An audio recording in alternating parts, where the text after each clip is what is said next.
Welcome back to Gunner Fan TV. Welcome back to another match reaction, Arsenal versus Sunderland, and we are 9 points ahead. Hey guys, before I start this video, please go ahead, like, subscribe if you haven't subscribed to the channel yet. Please, please, please. I'm almost at 100 subscribers. Just go ahead, smash that subscribe button, and get your boy to that number. Really appreciate it, guys. Let's get into the game real quick. Arsenal 3, Sunderland nil.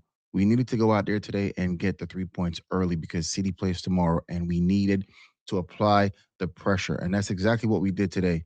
It was a slow start.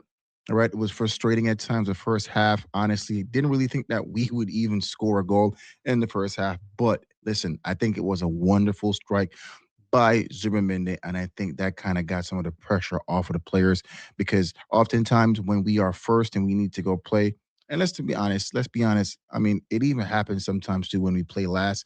It's just that we haven't really been able to take that opportunity. When the opportunity presents itself for us to go ahead, for some reason we just bottle it. But today we came out with 3 points, 3 goals. Honestly, the score doesn't really reflect the game itself because I don't think the performance was great.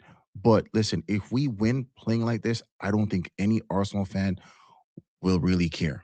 We won't care if we win playing this way because we haven't won anything for a very, very long time, right? So if we win the league playing this kind of football, yes, it's frustrating for old school Arsenal fans like me, people who are considered unk. I'm at unk status right now, right?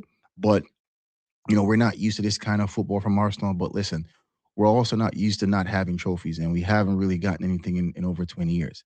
So if we get a trophy playing like this, who really cares?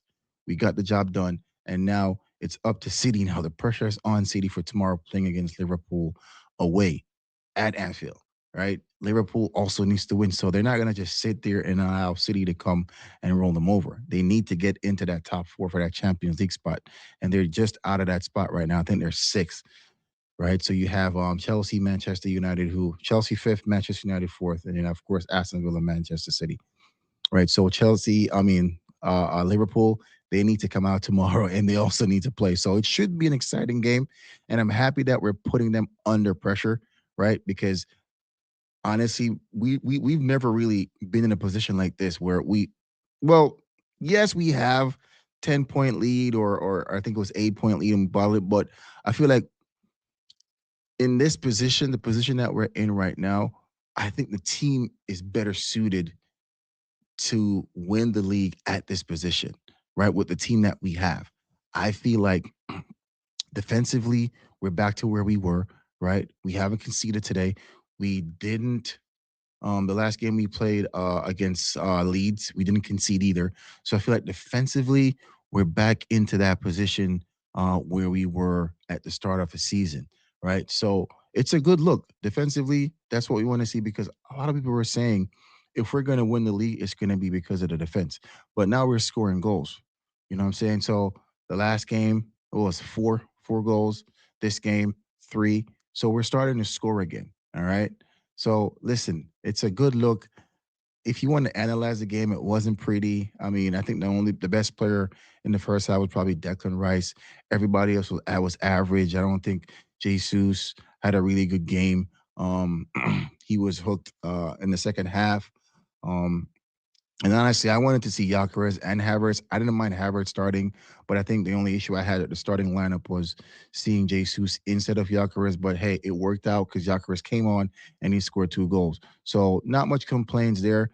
I guess if we had lost the game, then it would have probably been more complaints. But listen, a win is a win at home. Um, and in the end, it was convincing, to be honest. 3 goals, it's a convincing result. If you see that on the screen, you're gonna think, hey, they dominated. But second half was much better. First half seemed like Sunderland was probably the better team, if that makes sense. We weren't dominant at home. It was boring at times. They were knocking the ball around, looking pretty confident.